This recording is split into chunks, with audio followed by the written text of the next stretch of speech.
आप तकलीफ में हो तो समझ लेना कि पति और पत्नी का संबंध बड़ा प्रबल संबंध है।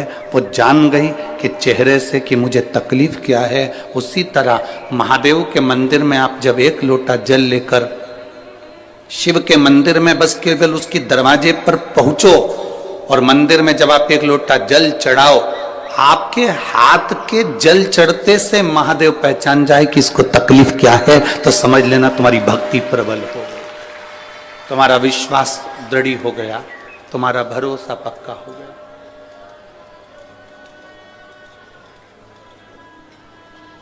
एक भरोसा भी तो पक्का होना चाहिए। गुरु नानक देव जी के 2 पुत्र, 4-5 शिष्य,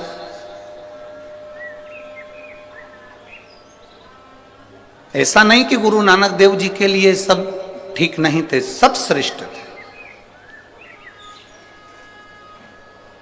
गुरु नानक देव जी ने तो हर पंक्ति में यह बात कही है कि सब में रब को देखो,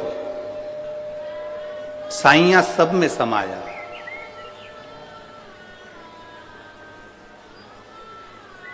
पर कोई कोई ऐसा होता है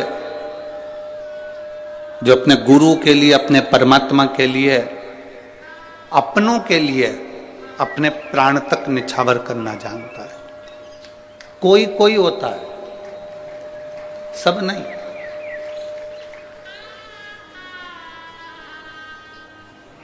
पड़ोसी तुम्हारे बन सकते हैं,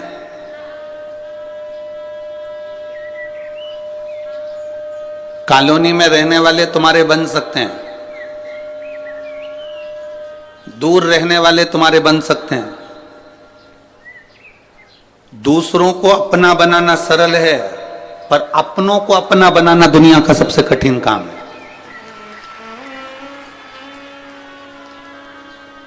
आप दूसरे को अपना बना सकते हो, दूसरे को अपना बना लोगे, वो सरल है, पर जो अपने हैं उनको अपना बनाकर रखना, ये दुनिया का सबसे कठिन काम है।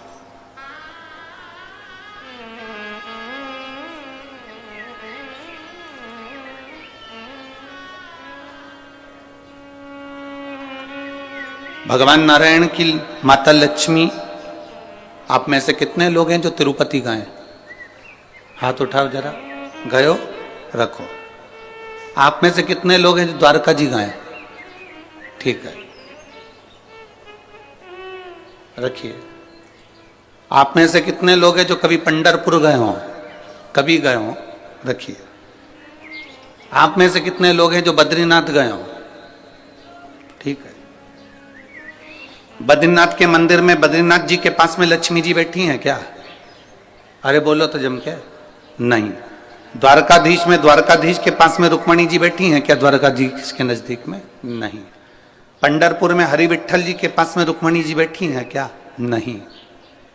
तिरुपति में नारायण के पास में लक्ष्मी जी बैठी हैं क्या? नहीं।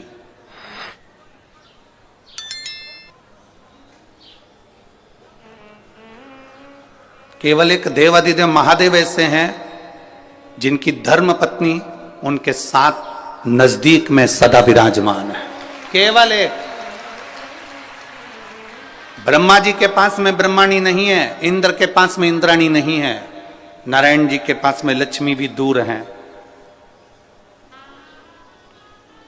द्वारकाधीश से रुक्मणी जी भी दूर हैं, बद्रीनारायण में बद्रीनाथ जी से लक्ष्मी जी दूर हैं, पर केवल एक देवाधिदेव महादेव हैं जिनके पास में पार्वती जी साथ में बैठी हैं, साथ में। क्योंकि दूसरों को अपना बनाना सरल है, पर अपनों को अपना बनाना कठिन है। और मेरे महादेव ने वही करा है, अपनों को भी अपना बनाया और दूसरे को भी अपना बनाया। ये महादेव का सबसे बड़ा गुण तत्व, सबसे बड़ा गुण तत्व मेरे महादेव का, अपनों को भी अपना बनाया और दूसरे को भी अपना।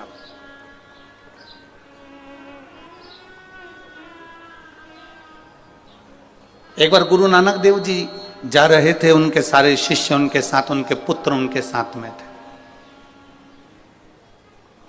एक बहुत गंदा सा एक तालाब देखा गुरु नानक देव जी ने, और सोचा कि आज अपने शिष्यों की, अपने पुत्रों की थोड़ी सी परीक्षा ली जाए।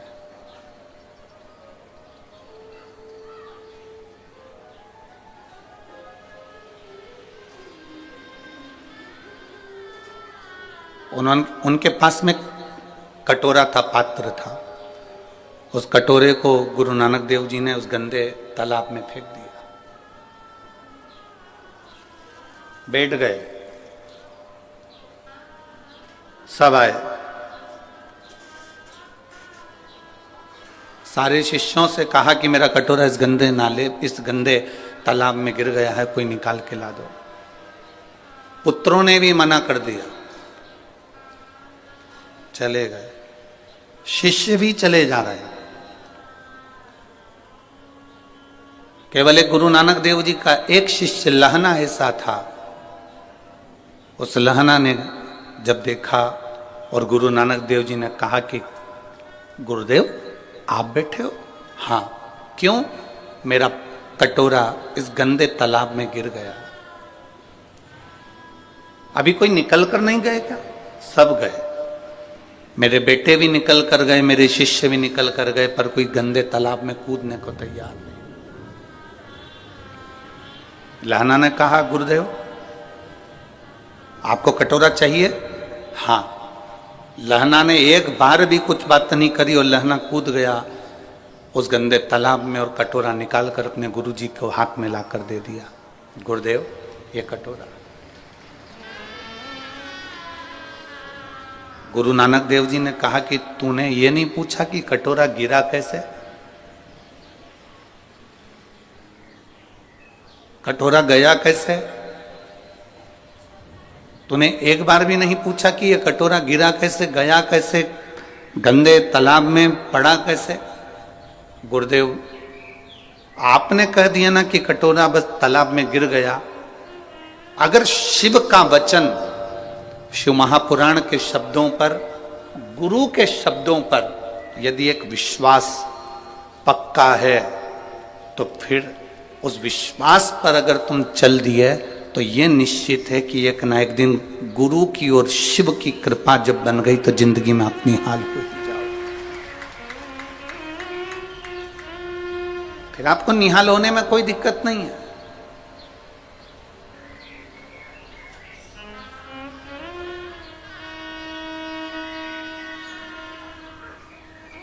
जिसने शंकर भगवान पर भरोसा करा है, जिसने शिव जी पर विश्वास करा, एक लोटे जल पर विश्वास करा, उसका हाथ मेरे देवाधिदेव महादेव ने पकड़ लिया। मेरे शंभू ने उसका हाथ पकड़ लिया।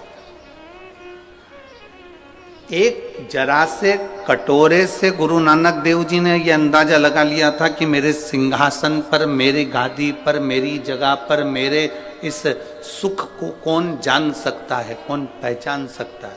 अपने बेटों को वो पद नहीं मिला, गुरु नानक देव जी के पुत्रों को वो पद नहीं मिला, अन्य शिष्यों को वो पद नहीं मिला जो लहना को मिला, जो लहना के पास प्राप्त हुआ।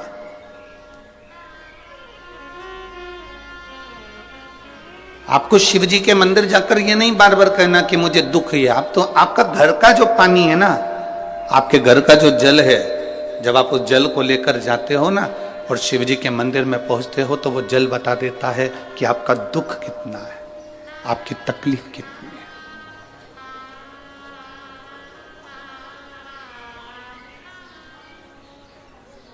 आरओ लगाने वाले को आप एक बार अपने घर पर बुलाना। आया आपके घर पे कभी आरओ लगाने वाला?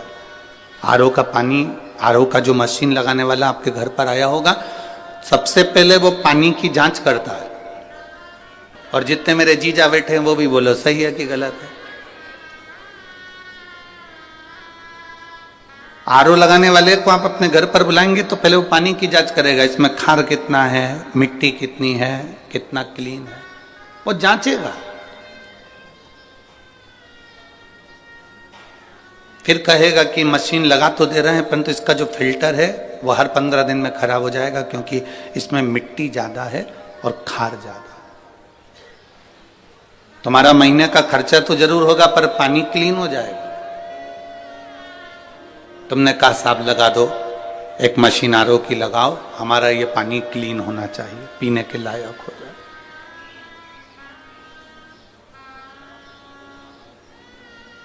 शिव जी के ऊपर जब एक लोटा जल चढ़ाने के लिए आप जाते हैं तो जैसे मशीन पानी को क्लीन करती चली जाती है, धीरे धीरे रोज जब हम देवाधिदेव महादेव पर एक लोटा जल समर्पित करते जाते हैं तो हमारी जिंदगी का दुख भी, कीचड़ भी भगवान भोलेनाथ क्लीन करते चले जाते हैं, धीरे धीरे साफ।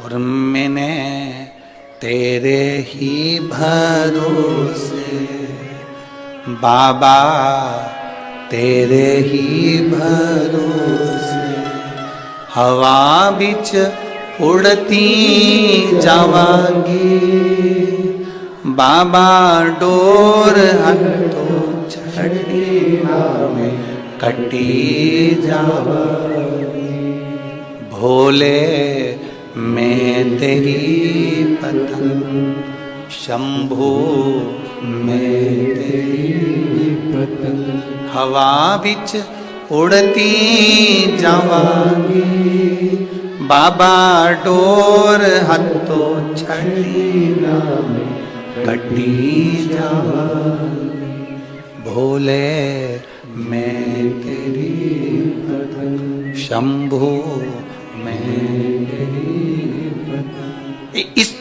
लाइन को सुनने के बाद एक बार भगवान ने एक भक्त से पूछा कि ये बता तुझे उड़ाऊं कि नहीं उड़ाऊं।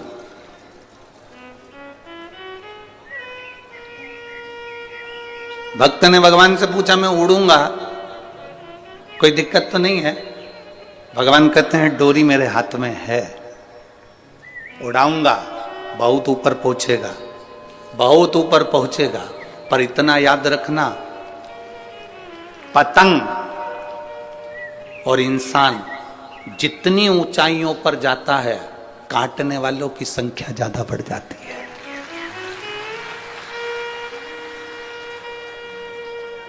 अगर तेरी तैयारी हो तो मैं तुझे उड़ा देता हूं। पतंग और इंसान जितनी ऊंचाइयों को छुएगा, जितना ऊपर जाएगा, जितनी तरक्की करेगा, जितना जितना ऊपर जाएगा, काटने वालों की चारों तरफ भीड़ लग जाएगी, मैं ही काटूंगा। कितना उड़ रहा है अभी देखता हूं इसको। और पतंग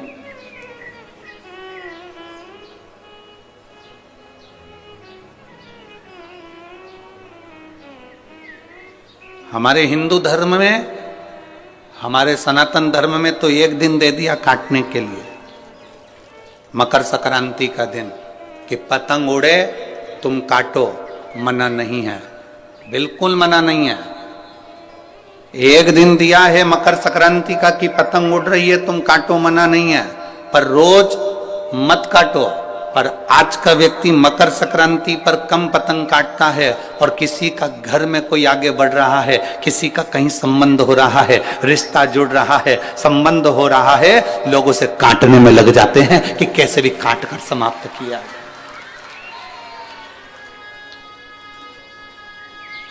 साल में एक दिन काटोगे ना चल जाएगा, पर रोज रोज मत काटो। किसी का संबंध हो रहा है, किसी के बेटे की शादी हो रही है, किसी बेटी का संबंध हो रहा है, कोई आगे बढ़ रहा है, कोई सीए कर रहा है, कोई एमबीए कर रहा है, कोई इंजीनियर बन रहा है, कोई डॉक्टर बन रहा है, कोई कलेक्टर बन रहा है, किसी का फाइल आगे बढ़ गई है, कोई आगे की ओर बढ़ता चले जा रहा है। हमें टेंशन नहीं लेना। अच्छा, बाबा की कृपा हो, खूब आगे बढ़े, उसको बिल्कुल दिखावा नहीं चाहिए। माता जी के मंदिर जाओगे, एक चुंदड़ी चढ़ाना पड़ेगी, चूड़ी चढ़ाना पड़ेगी, सुहाग सामग्री चढ़ाना पड़ेगा, हलवा पूड़ी का भोग लगाना पड़ेगा। भगवान नारायण के मंदिर में जाओगे, ठाकुर जी के मंदिर में जाओगे तो लड्डू का भोग लगाना पड़ेगा, पेड़े का भोग लगाना पड़ेगा, 56 भोग लगाना पड़ेगा। जितने मंदिरों में जाओगे कुछ ना कुछ देना पड़ेगा। पर महादेव के मंदिर में तो अगर आपके पास में एक लोटा जल हो तो चढ़ा दो, जल भी नहीं हो तो शिव जी की चढ़ी बेलपत्र वापिस चढ़ा दो, वो भी नहीं हो तो 3 बार ताली बजा दो, वो भी नहीं हो तो बम बम भोले बोलो और अपने घर को चल दो। इतने में शिव प्रसन्न।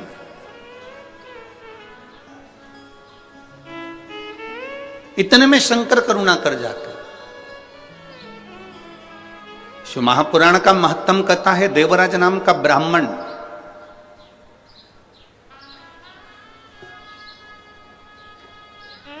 चोरी का धन है उसके पास में,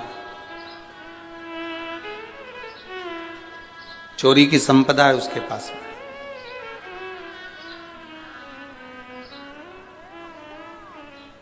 किसी ने एक प्रश्न पंढरपुर की कथा में कह रहा था, गुरुजी व्यक्ति चोरी क्यों करता है?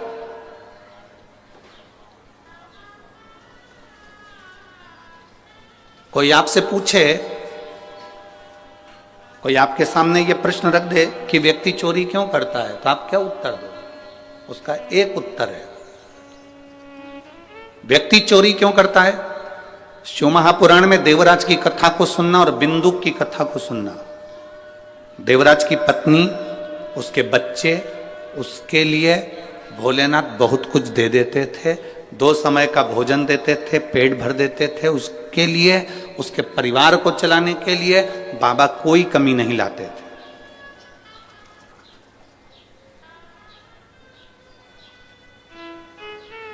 तुम्हारी भले 10,000 रुपए महीने की नौकरी है, तुम्हारी पत्नी वो मिलेगी जो 10,000 रुपए महीने की नौकरी को भी एडजस्ट कर लेगी। तुम्हारे बच्चे ऐसे होंगे जो 10,000 रुपए महीने से जो तुम कमाई कर कर लेकर आ रहे हो उसमें एडजस्ट हो जाएंगे। भगवान बनाता ही ऐसा है कि उतने में तुमको संतुष्ट कर कर रखता है। पर जब तुम गलत मार्ग पर जाने लगते हो, किसी गलत स्त्री के संग में आ गए, किसी गलत नारी के संग में आ गए, मदिरा पीने वाले के संग में आ गए, जुआ खेलने वाले के संग में आ गए, व्यसन में डूबने वाले के संग में आ जाते हो, तो फिर भगवान का दिया हुआ वो 10,000 रुपए महीने की नौकरी तुम्हें कम लगने लगती हो। तुम कहीं ना कहीं से पैसा बहुत कमाना चाहते हो। जब तुम अपने लिए कमाते हो तो 10,000 में पूर्ति हो जाती है, पर तुम जब गलत व्यक्ति का संग पकड़कर गलत तरह से गलत लोगों के लिए कमाना चालू करते हो, तब तुम्हें चोरी करना पड़ती है। जब तक तुम चोरी नहीं कर पाते, जब तक तुम्हारा परिवार चल रहा है, संतुष्टिपूर्ण है, तो तुम्हें चोरी की जरूरत नहीं। तुम्हें चोरी की जरूरत नहीं है।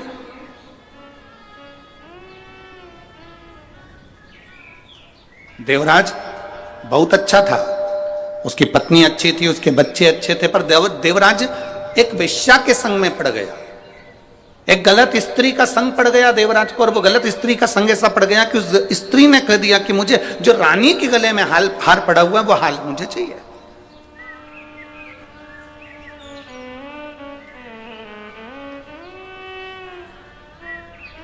जो रानी के गले में हार पड़ा है वो हार मुझे ला कर दो। और देवराज अभी तक बहुत अच्छी जिंदगी जी रहा था।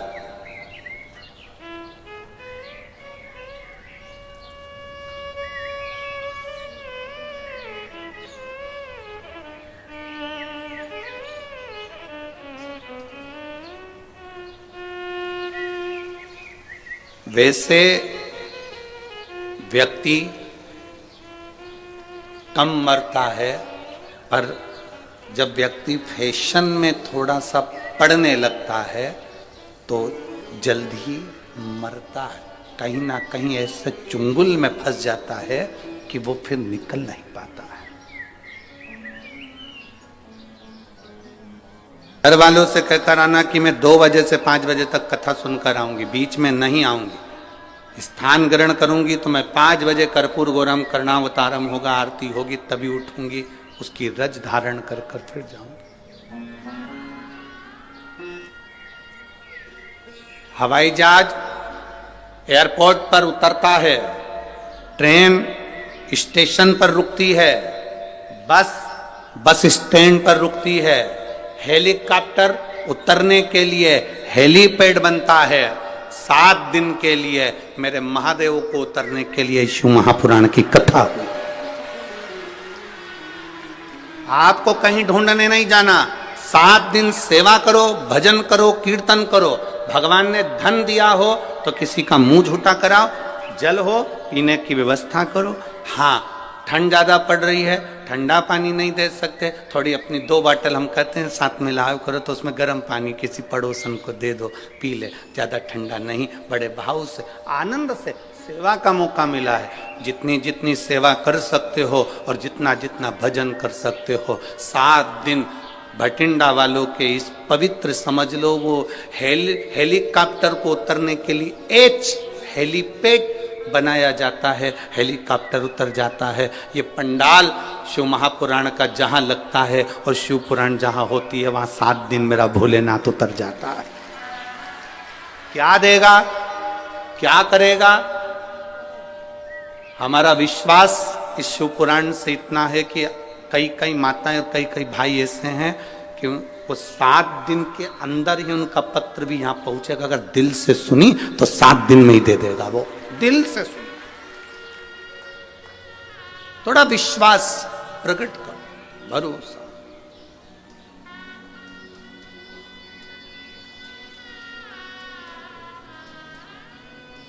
आप जितना विश्वास करेंगे उतनी शिव से प्राप्ति होगी।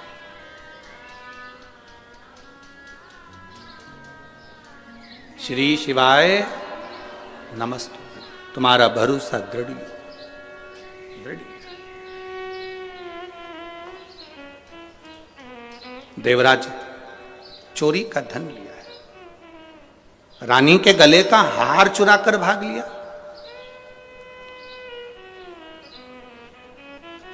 कीमती सामान लेकर कथा में ना जान। क्यों? कीमती सामान तुम्हारे पास होगा तो बार बार तुम्हारी कीमती सामान पर तुम्हारा ध्यान जाएगा।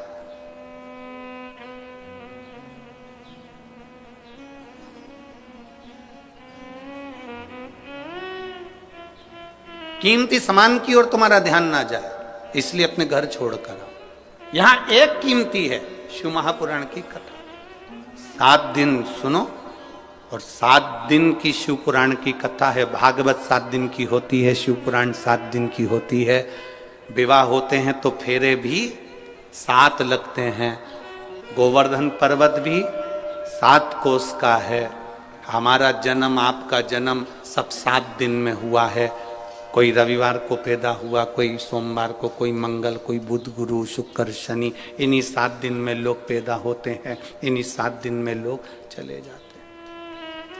जिंदगी के केवल 7 दिन है। रविवार को जन्म हुआ, सोमवार को बड़े हुए, मंगलवार को ब्याह हुआ, बुधवार को बच्चे हुए, गुरुवार को बीमार पड़े, शुक्रवार को हॉस्पिटल गए, शनिवार को सीताराम हो गए। 7 दिन पूरे कंप्लीट हो गए। एक्स्ट्रा दिन मिला ही नहीं, किसी को नहीं मिलता। 7 वार हैं, रविवार, सोमवार, मंगल, बुध, गुरु, शुक्र, शनि, और एक बार और है, वो है हमारा परिवार। इसमें जितने रहकर भगवान का भजन कर सकते हो उतनी जिंदगी सार्थक हो सकती। छोड़कर नहीं। कोई महाराज भटिंडा में आकर कह दे तुम अपना घर छोड़ दो, बिल्कुल मत छोड़ना। मना कर देना, सियोर वाला महाराज मना करा, नहीं छोड़ूंगा। कोई तुमसे कह दे कि दिन भर भूखे रहो, बिल्कुल मत रहो। 4 टाइम खूब डपट के खाओ।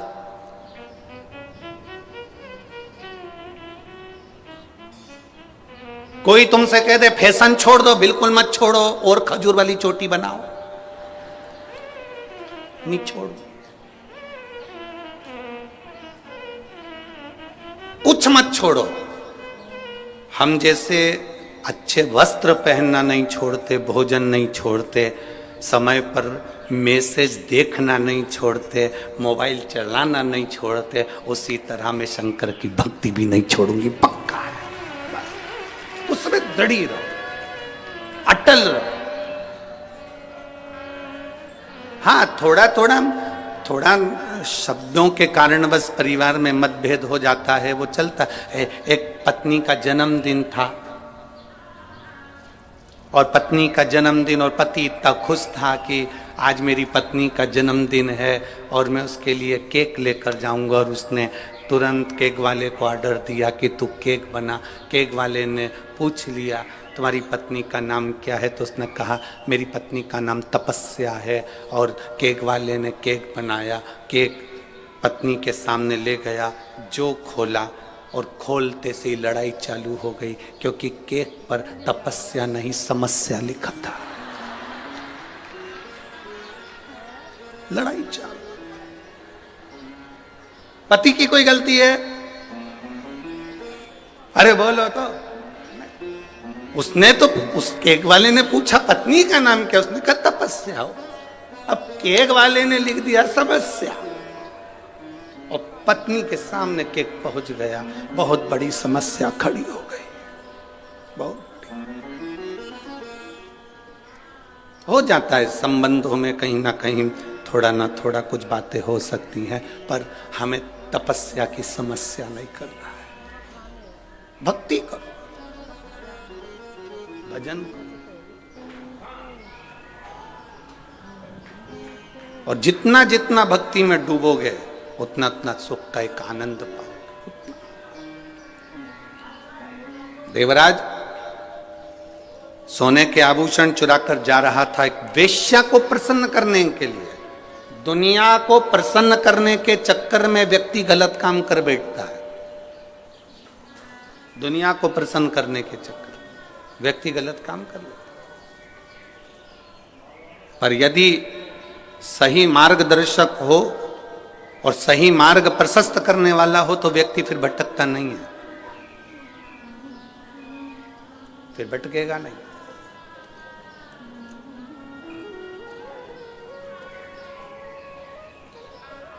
अगर सही मार्गदर्शक है तो एक लोटा जल, आप शिव को जो जल समर्पित कर रहे हो, आप शंकर भगवान को जो एक लोटा जल दे रहे हो, आप भगवान शंकर का जो गुणगान कर रहे हो, आप शिव भक्ति को जो धारण कर रहे हो, सहज नहीं हो सकता, वो सरल नहीं है। हम तो यहां तक कहते हैं, और आप प्रैक्टिकल जरूर करना। सीवर वाले महाराज पर इतनी जल्दी भरोसा मत करना रे पंजाब वालों, सुन लो अच्छे से, प्रैक्टिकल करना। घुटना में दर्द है, कमर में दर्द है, पीठ में दर्द है, कहीं पर भी दर्द है, जब कथा का विराम हो रहा हो, कर्पूर गोरम हो रही हो, आरती हो जाए, तब जहां बैठे हो, भले वो दरी बिछी हो, आसन बिछाओ, जमीन हो, वहां की थोड़ी सी रज, क्योंकि जहां शिव पुराण होती है वहां का कंकर भी शंकर हो जाता है, उसकी रज हमारे शरीर पर जरूर लगे। 7 दिन तक श्रवण करो, भक्ति करो, भजन करो।